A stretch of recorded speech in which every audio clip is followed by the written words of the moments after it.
Salut, bienvenue sur Résumé du film. Hitler se réveille au 21e siècle. Aujourd'hui, je vais vous présenter le film de comédie satirique allemand Il est de retour. Le début du film se déroule à Berlin pendant la Seconde Guerre mondiale. Le Führer Hitler est avec un coach comportemental nommé Kepler. Hitler exprime son désaccord avec le geste de salutation du peuple à Kepler.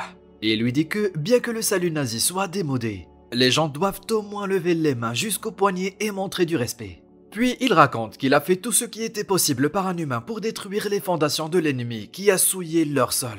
L'existence de l'Allemand lui paraît incompréhensible et il trouve alarmant qu'il soit là lui aussi. Dans la scène suivante, il se réveille sur le sol, au milieu de plusieurs buissons. En levant les yeux au ciel, il constate que les avions ennemis ont disparu et suppose qu'ils sont peut-être partis se reposer. Soudain, une balle rebondit vers lui et s'arrête juste à côté de sa tête. Il se relève et se dirige vers un bâtiment à côté du buisson. Il est alors abordé par trois jeunes enfants qui lui demandent s'il va bien. Hitler les regarde et pense qu'ils sont l'avenir de la nation.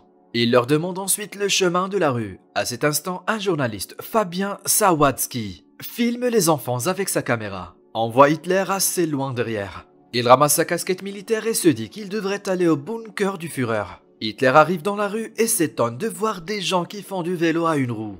Il voit des gens qui le photographient avec leur appareil et déclare que malgré la disparition des débris, les gens sont devenus fous. Puis il touche une voiture moderne avec sa main et se demande s'il n'est pas tombé dans le coma et n'a pas manqué la victoire. Il se rend compte qu'il n'est pas totalement conscient de sa situation et s'alerte pour recueillir davantage d'informations. Ensuite, il demande à un homme où se trouve la chancellerie. Mais la personne lui demande plutôt une photo. Il est perturbé par les flashs des appareils photo lorsque les gens s'approchent de lui et prennent des photos à tour de rôle. Troublé par les événements inhabituels qui l'entourent, il en conclut que quelque chose a dérapé dans cet endroit. Alors qu'Hitler s'éloigne, il trouve une femme qui parle en allemand sur son téléphone. Il s'approche et lui demande la date du jour, mais la femme est terrifiée et lui pulvérise les yeux. Hitler crie de douleur alors que ses yeux deviennent rougeâtres et que sa vision se trouble.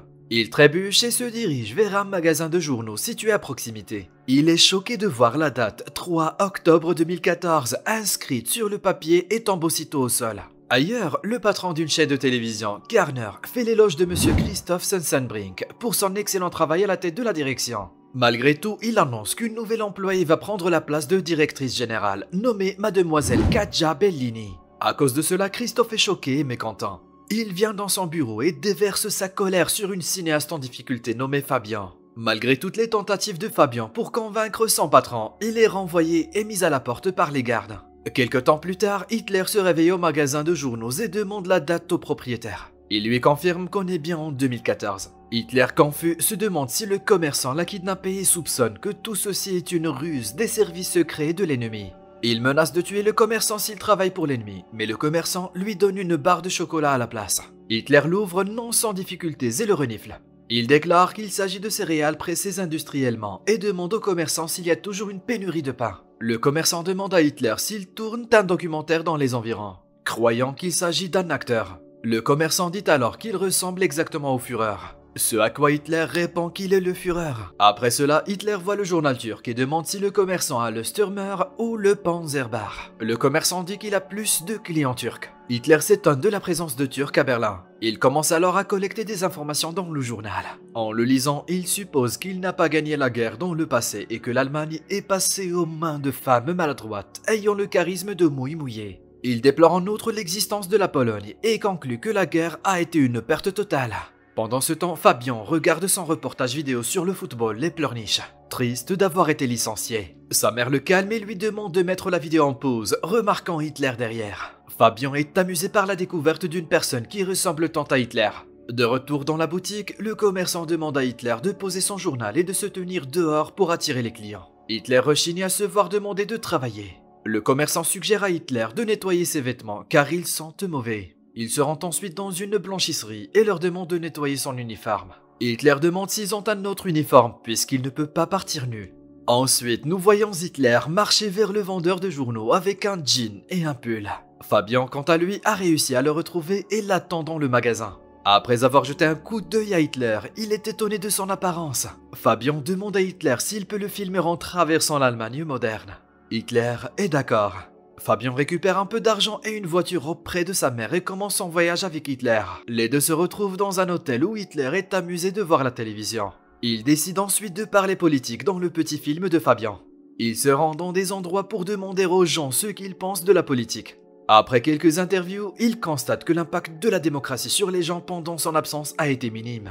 Il observe le mécontentement et la colère refoulée des gens, ce qui lui rappelle les années 1930, lorsque les gens avaient des opinions similaires, mais n'avaient pas le terme de désenchantement politique. Les gens parlent à Hitler du problème des immigrés dans le pays, ce qui fait avancer son idée que le mélange des races ne fonctionne pas. Plus tard, Fabian demande à Hitler l'origine de sa moustache unique. Hitler répond qu'il a coupé sa moustache pour qu'elle ait la forme d'un masque à gaz.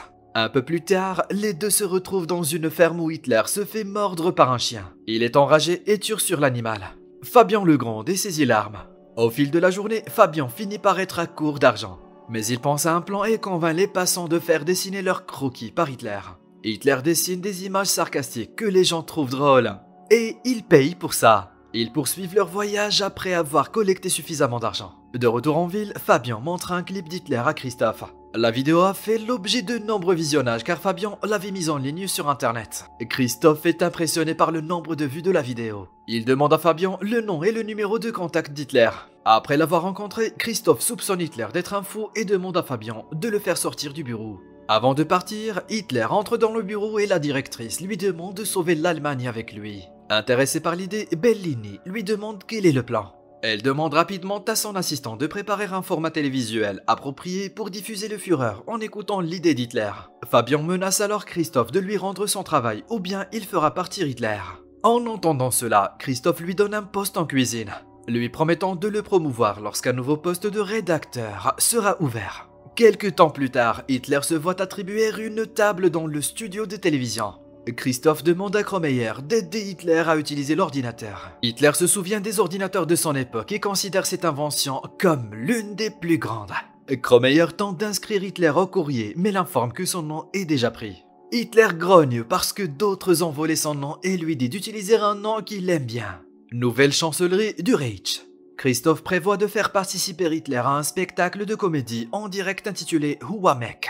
Il est encore irrité par le fait que Bellini a obtenu une promotion à sa place et a l'intention de lui créer des problèmes. Il a l'intention d'introduire le racisme dans le débat par le biais de blagues sarcastiques sur les juifs et de jeter Hitler en pâture. Le spectacle commence et Witzigmann, l'animateur, appelle Hitler sur la scène. Les spectateurs bavardent sur l'apparence d'Hitler, mais lorsque celui-ci les regarde, la salle devient complètement silencieuse. Hitler rend rapidement le silence, mais ne lit pas les lignes comme prévu. Il explique qu'il doit raconter une blague sur les immigrés, mais qu'il ne va pas le faire. Il dit que la télévision est une grande invention de l'homme, mais que les émissions diffusées sont absurdes. Il met en lumière des problèmes comme la pauvreté et le chômage et prédit que les habitants du pays se dirigent vers un gouffre sans s'en rendre compte. Hitler jure de se battre contre la télévision, non seulement jusqu'à la diffusion de cette émission, mais aussi jusqu'à ce qu'il réussisse à les vaincre. Tout le monde aime l'idée et l'applaudit. En voyant la popularité d'Hitler, l'animateur Witzigmann devient envieux. Bellini demande à Christophe de diffuser Hitler dans chaque spectacle. Christophe est bouleversé par l'échec de son plan. Dans la scène suivante, nous voyons Hitler donner des interviews à de nombreuses émissions de télévision et dire que sa motivation est de rendre à l'Allemagne sa grandeur. Sa popularité augmente considérablement et il rencontre plusieurs personnes et chefs de parti. Il commence à tous les charmer en leur partageant ses idées.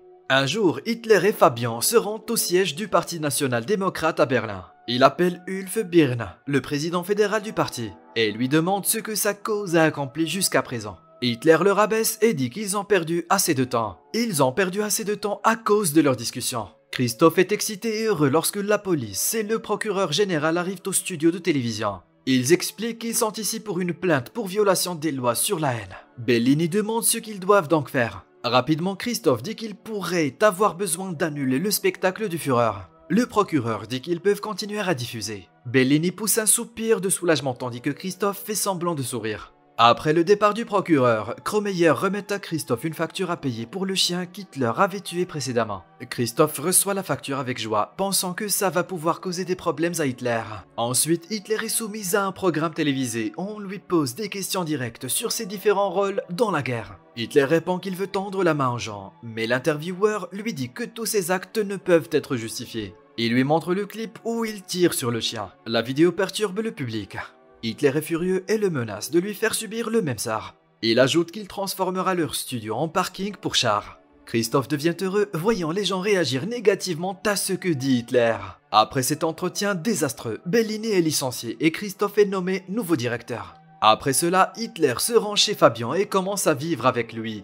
Il s'amuse de la voie prise par le destin et commence à écrire son deuxième livre, qui arrivera bientôt sur le marché. 3 mois plus tard, au studio de télévision, tout le monde assiste à une réunion où l'on discute de la perte massive que l'entreprise a subie. Christophe croit que le spectacle de Witt Ziegman les remettra sur les rails, mais un employé l'informe qu'il a quitté son emploi. Christophe est tendu et se met en colère contre les employés sélectionnés pour avoir perdu le spectacle.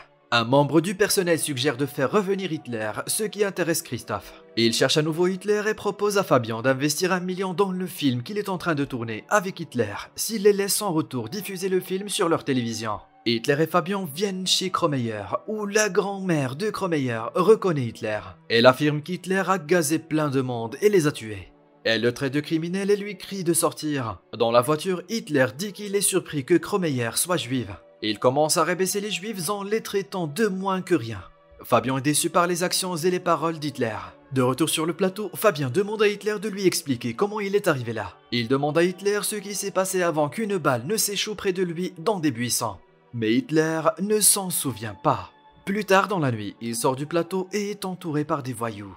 Il appelle la raison de récupérer l'Allemagne et lui donne un coup violent sur le visage. En ouvrant les yeux, Hitler se retrouve dans un hôpital face à Bellini. Au même moment, Fabien regarde les images de la vidéo qu'il a capturée sur les garçons et le football.